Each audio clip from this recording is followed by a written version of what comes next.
Welcome to Multifamily Deal Lab, where your host, Dave Lindahl, dissects recent multifamily deals done by his guests. Dave will extract what went right, what went wrong, and a number of key takeaways so your next deal may be more profitable. All right, welcome everybody. Welcome to Multifamily Deal Lab. And today I am talking with the Wicks, Ken and Rachael, and they bought a 48-unit deal over in Des Moines, Iowa. And they're going to tell us how they got that deal. And I believe this was their first deal. Was this your first deal? Yes. Yeah, it's the first one that we found. Yep. All right. So now tell everybody who you are and where you're from. So I'm Ken and Rachael Wick. We're married. We're from southern Minnesota. We have 6 children and have been in the multifamily rental business for 17 years. For most of that time, we've had small multifamily and single-family homes that we've rented out in our neck of the woods here in southern Minnesota. About 2.5 years ago, I heard a commercial on the radio for this company called Mentor that would offer training on how to go into bigger multifamily. And I came home that day and talked to Rachel, and I said, hey, honey, we should go check this out. And ultimately, we joined the training program to learn how to syndicate larger multifamily deals, and have been doing that kind of full time since 2019. Now, there's a backstory that Rachel is going to tell you about why we like multifamily. Oh, yeah. So just to share with you guys, my grandparents, this is kind of how we decided to go bigger and better. My grandparents had a quad out in California in the 70s. And my grandparents house hacked it. They lived in it. My aunt lived in it. My great grandma lived in it. And they rented out one apartment. Okay. Pretty smart. And back then, things obviously were a lot cheaper. You know, the markets exploded out there. And my grandma sold that, and she held the note. So she thought forward enough to do that. And then as she moved forward, she reinvested that money, bought multiple more properties out in California. And when she passed away, us 6 grandchildren were left a significant inheritance that started our journey into multifamily. So that's kind of where we knew we were both teachers, you know, not making a huge income, but serving. And we decided that would be the way that we would help our family and grow wealth that way. And still, so your grandmother left you a nice inheritance through the use of real estate, and then you're going to do the same thing to your 6 kids. We're going to try. Oh, we're trying. We're on it. 6 kids. You must be busy. We were. Well, most of them are out of the house now. So they come around for Christmas, and if they need a loan and that kind of thing. Yeah. Well, that must have been a fun time as they were going through their stages of life. That must have been great. It was. Yeah. Being in the early stages of my 3. All right, so let's talk about this. So this 48 unit was your first deal. Now you live in Minnesota. This deal was in Iowa. So how did you end up in Iowa looking at properties and ultimately end up with this particular deal? The training from Mentor, we started investigating what we thought were emerging markets around the country, and most of those were in the Southeast or like Las Vegas. We ended up meeting some partners that we ultimately partnered with at the Mentor conference out in Las Vegas. And then we came across a CBRE listing for an apartment complex in 2019 in Des Moines. We went down to tour it. At the time that we toured that apartment complex, we met a local property manager, and we met the broker. We ultimately put in an offer on that complex, but it wasn't accepted. And a couple of years later, we get an email from that same broker saying there's a 16-unit available down in Ankeny, Iowa, which is a suburb of Des Moines. Yeah. And we thought, well, we'll go take a look at it. It's 3 hours from our house.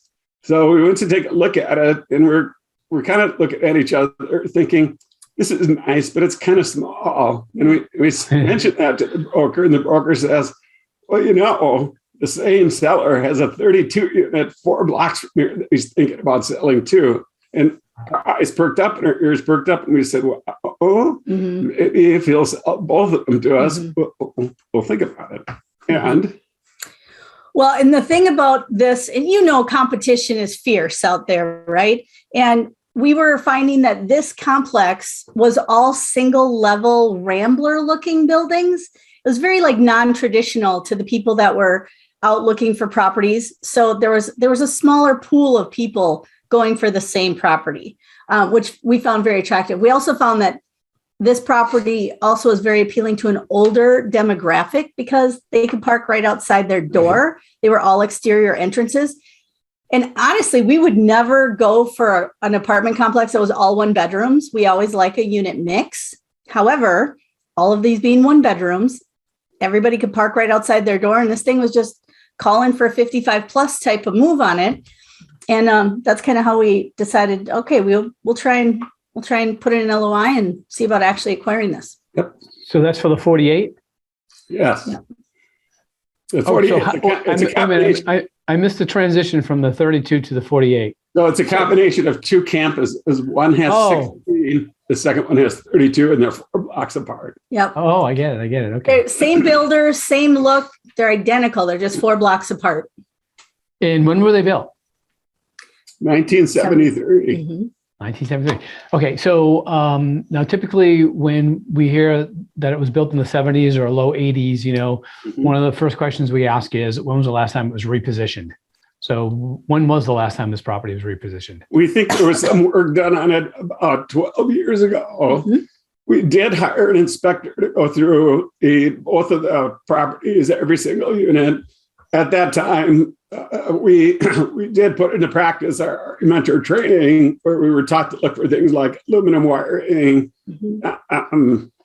pipes that weren't made of copper, or roof materials, asbestos, that kind of thing. And there was no galvanized piping. There was no aluminum wiring, even up to the buildings. And we could not find any asbestos tiles. Both complexes are on grade. And the flooring was asbestos, and we couldn't find these. They'd already updated all the roofing, the siding, the windows, the doors. So the exteriors looked wonderful. It's just when you got inside, they were back in the 80s and the 70s. I mean, it was still yellow sinks, yellow countertops, So it was truly like a perfect value add to walk into. So how did you determine how much you were going to have to put in per unit in order to bring it to market? And how did you do that, the break-even analysis, or determine how much you were going to make based on that rehab? So our property manager in 2019 went on all the tours and inspections with us. He personally has 2 contractors that work almost exclusively for him in rehabbing units. And so during the time that we went on the inspections and in subsequent meetings with him, we sort of put together a list of what do we want to accomplish, what were some of the renovations that we wanted to do, and what we thought we could get those costs at from his 2 contractors. That's one thing I would like to mention, to fellow students out there is, get to know your property management companies in the area the market that you're in, and take them with you even on the first tour, because they're going to have numbers readily available to them. They're living it every day. We even were able to have the construction crews come in quite quickly and start to give us bids during inspection. So we never go to a property anymore without the property manager with us. Excellent. So how much was it per unit? What did you determine the per unit price was to bring these up to market? Because you said you weren't doing any exterior repairs, correct? Right. So we ended up underwriting and paying $62.5 per unit. Mm-hmm. So a little over $1,100 per door. What is that per door? Oh, is that how much you? Yeah. Oh no, that's how much you paid per unit. So how much did you pay for the rehab per unit per door? So we're looking at about between $9,000 and $11,000 per door. Mm-hmm. Ooh, that's a pretty big one. Did you have experience doing that? In all honesty, and we're going to be straight, because this is how you're going to learn. So we'd underwritten it at approximately $6,000 to $8,000 for the renovations. Yep. And at the time, labor wasn't quite as expensive as it is now 8 months later. But and materials. So things, and mm-hmm. materials, and the scarcity of materials. So we're beyond even thinking about total uniformity of a look between all the apartments. We're kind of at the mercy of what we can get for some of the things, so like not all the vanities are going to match, but they're close. So, so I would definitely, one tip to students is to definitely, I would just tack 2,000 on top of whatever you actually thought you.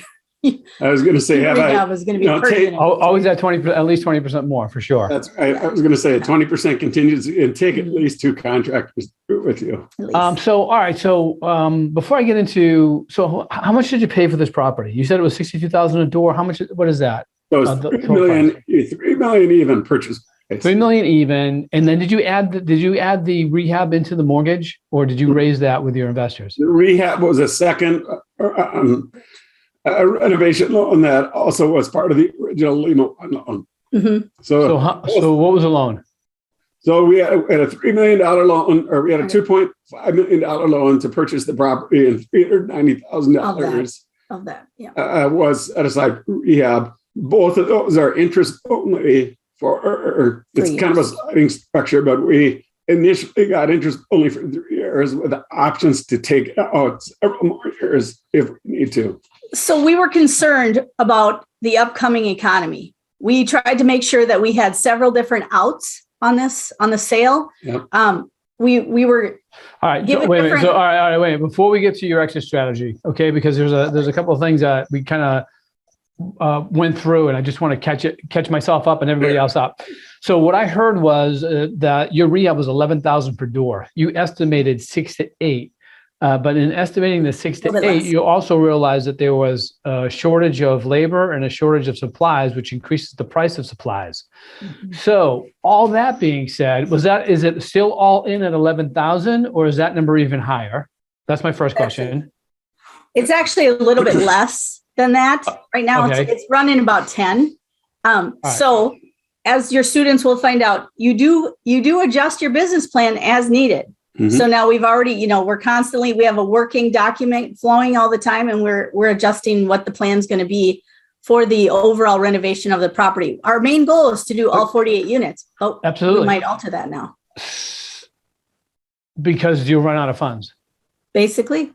Yeah. So we have a lot of long-term tenants there. So we are now doing partial upgrades too. Okay. So, all right. So there's a whole bunch of questions that I've got now. All right. So, and this is, these scenarios are great because this is what makes you a better investor, and then, when the next deals come in, they're so much easier, and they cash flow right. You know what to look for. It's even better. But so you're putting in 11 per door approximately. And how much were you going to be able to up the rent? So we went, the typical rent at these units was $625. Our target rent was $785. But the market has also tightened up for rental properties in Des Moines. We're at less than a 3% vacancy, so we think we can push those rents over $850 for a fully renovated unit. I'm going to try and preempt a couple of your questions. Instead of doing 11,000 or 10,000 per unit, we have kind of adjusted our plan to offer partial upgrades to some of the long-term tenants that would not cost as much. Okay, so with a partial upgrade, how much will you be able to raise the rents? Okay, so our underwriting is set to get the rent to $785. We already knew things were going to be swirling around out here in the economy, so we actually were more conservative. We knew we could get it up in the 800s for a 1-bedroom, especially for an older demographic, because there's a huge shortage in the area for that. So we're coming out at $850 on our first units for rent, which is already above and beyond. So that's going to help make up a little bit of that, bringing that NOI up earlier. So you went out at $850, higher than the projected that you had. And in doing that, did they get scooped right up? Well, it was Christmas time, so here we are. We're just starting. Oh, they're on the market right now? Oh, you just put them on the market. Yep. Okay. Correct. Okay, so time will tell on that. Mm-hmm. Well, we have quite a few inquiries. We have somebody interested. It's just it literally is happening as we speak. Yep. So your average rent is $650. $625.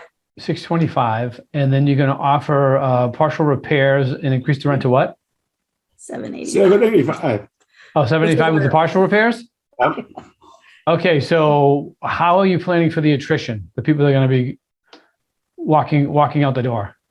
So that's right now, we haven't had to remove anybody to even do what we're doing. We're at our eighth apartment, I think we're on, working on. You're by on your natural attrition. Hold on. So you're on your 12. Oh, by now, wait a minute. So you're on your 8th full rehab? Yeah. Have you done any partial rehabs and raised the rent? Yeah. No, that's just because that's the what's about to interesting start. thing. Yeah. So Okay. so you're going from 650 to 785. Pretty big hike.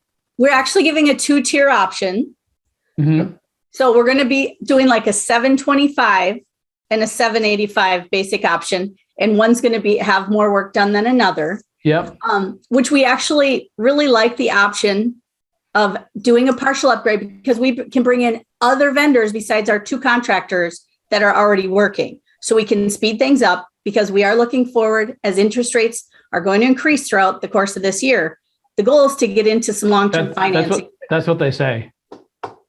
The Fed can't increase the rates. I mean, they can increase the rates a little bit, but the way all this quantitative easing and all the printing of money, there's no way they can raise the rates. If I'm studying macroeconomics, and not only will Europe will go down first, and then the United States will come down after that. Everybody's so tied together now because everybody's printing so much money and everybody has so much debt. So I'm not that concerned about rates actually going up. They might go up a little, but not that much. Just gotta keep our eye on it. Yeah. So my question is, have you proposed that that 2-option package to any of the existing tenants? That's happening this week. Yeah. So we were just working. Yeah, we were working with our property manager on Tuesday, right. The packages. But there's one other thing we got to throw in there. Yes. 80%, if not 85% of our tenants are on month-to-month leases, which a lot of sellers will do right before they sell a property, which is great. We 625 is below market, even for the older condition. Yeah, those are in. So we have 5 laundry rooms that are being upgraded now that that's everybody will benefit from. Mm-hmm. Mm-hmm. 5 laundry rooms for a 32 unit property. Each was it 1 in the 16 and 4 in the 32?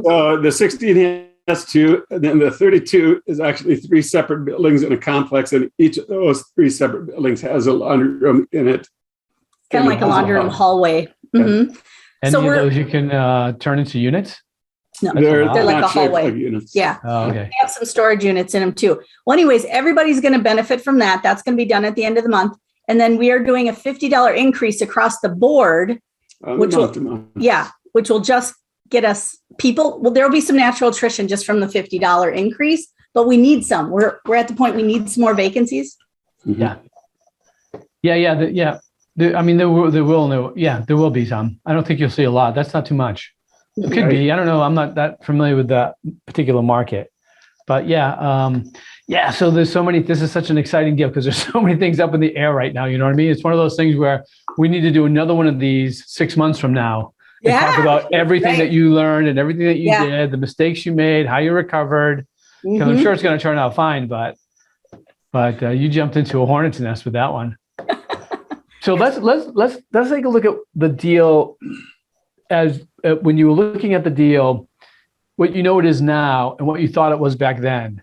Mm-hmm. So when you were going to do the 11K rehab and raise the rents up to 785, and say probably a 2-year time period. Yep. Okay. So what are your end numbers? So going in, you were in for 3 million total, or was it 3.5 million total? 3 million total? Well, it would be the purchase price was 3 million. Then we did a 75-25 loan, and then we took 390 for the construction loan. So you're all in for about 3,390,000. Yeah, for the whole overall. Mm-hmm. All right. Yep. So based on the higher rents, say in 2.5 years that you would get after you've done all the rehab, then what's the property worth? Using the same cap that you went in on. Right. So but you're actually gonna have a better property. Even though cap rates might go up because underwrote it. Go ahead. We underwrote it conservatively, and we kept the cap higher at the refi. Very good. Right? Because we're in a slew of who knows what's going to happen. So we're going to get the appraised value. It's going to be about $4,070,000, somewhere between the 20 and 24 month mark. So it's $1 million. And what's the net cash flow? 9,000 a month. Mm-hmm. Did you say cash on cash? No, cash flow. What's your net cash flow? Well, right now it's like. No. What did you project? I know right now it's not great because you have yet to start. We just started a rehab. Sorry, hang on. So it's got we're at 30. We just started our interest-only mortgage payments. What would it be? What did you project your cash flow to be at the end of year 2?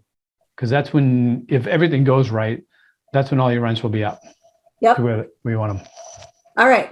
So we got 252 for our NOI after our cash flow, 89,000 the end of year 2. Okay. Before we refinance. And that is I don't have my phone with me. I do my calculations. So that is That's the 785. That's at the 785. What cash on cash return? What type of return is that for your investors? So it's a 7% pref, straight pref. Yeah. No B share, just all the same shares. Mm-hmm.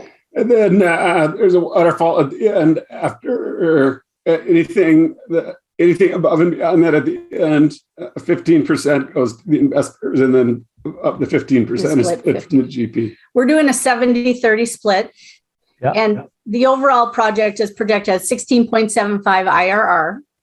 We are going to, once we get above 16, we're going to go from a 70-30 split to a 50-50 split for the GP. Mm-hmm. Because we tried to, hopefully it's our first deal. So we did give a little bit more, probably I would have been more comfortable probably doing a 6 pref, but we did a 7 pref. A 6 pref. Oh, a 6 pref. I thought you said a stick pref. I'm like, what's a stick pref? I know, the industry's changing so fast, different thing. You hear different terms at different times. I thought that was a new term. The term you mentioned at the beginning, house hacking. Every time I hear that term, it makes me smile because, when I first heard it a couple of years ago, I was like, house hacking? What's house hacking? Well, they said, oh, Dave, this is what you do. You buy a 3-family property, you live in one floor, you let the tenants pay the mortgage. I'm like, that's what they call house hacking now? I said, that's the oldest way to get into real estate, like when I started 20 something years ago and even before then. But yeah, interesting. So you want to, it's hard to raise on a 6. So how did you raise your money? That's another question. Right. So we were wait a minute, how much was the raise? And then where did it come from? So the total raise was 1.2 million. And 1.17. we had done some cap raising for our partners in Las Vegas and made a few connections with people there.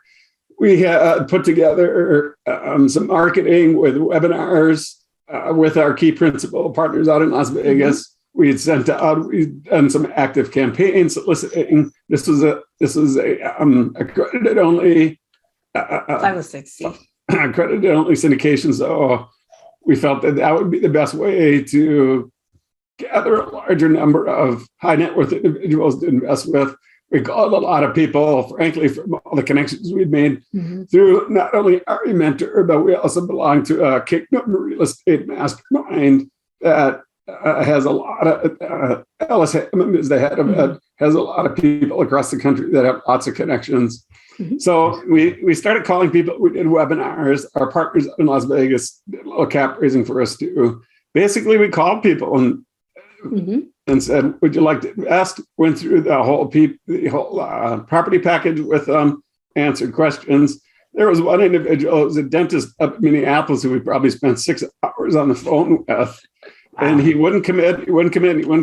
And finally, at the very end, when we had everything raised, he calls us back and he says, "Hey, I really want to get in on this. Can I still do it?" And we're like, well, we looked at each other and said, it'd be nice to have a little bit of extra. It won't taint the 7% pref payment. So we said, sure, come on. And that's something I would like to just kind of give a tip out to other students. What you don't realize when you do a value add is you need to pay for all the work first. Then the construction loan pays you back. So one thing you need to be ready to have is that cushion when you start. So we did, in the end, we raised extra about 75,000, and we're glad we did because that kind of gets us through our first 4 units and some of the other stuff we just needed to fix up on the property for code. And then that gives us enough time to get our first draw out. So that money for the rehab is either going to come from a cushion. But typically you got part of it from your construction loan, but like you said, there's always a lag. So where is the actual money going to come from? It's increased in the raise, and some people make this mistake by not adding it into the raise, and then it comes due, and they get that lag, and they don't have the money, or the construction company wants money up front, a certain percentage, and they struggle to find that money. But yeah. Can I throw one more thing in? Hold on. Sure. So it typically comes from the raise, and the deal needs to work with that in the raise. So Yes. the numbers need to work. It's really, really Yes. important. The one other benefit that we had that we did not realize is taxes are paid in the arrears in Iowa. So we actually were credited the next year's taxes. So we also had that money as a, like a tweener cushion that we could also tap into if we needed to. So that would be something I would also recommend to people to really kind of dig in and find out, are the taxes you're about to pay or that you might be credited some of those taxes from the seller, are they for the current year or are they going to be in arrears? Because we were credited more than we would have thought. Yeah, excellent. Good point. All right. So I'm going to end the podcast. We're going to come back in 6 months, and have another podcast and find out exactly how this deal went. Yeah. And all the lessons you learned, you're going to share. So those are the Wicks, and that's the deal that they bought in Des Moines, Iowa. And this is to be continued. This has been another edition of Multifamily Deal Lab. If watching on YouTube, please be sure to hit the like button, the subscribe button, so you don't miss the next session, and review the contact links on this page.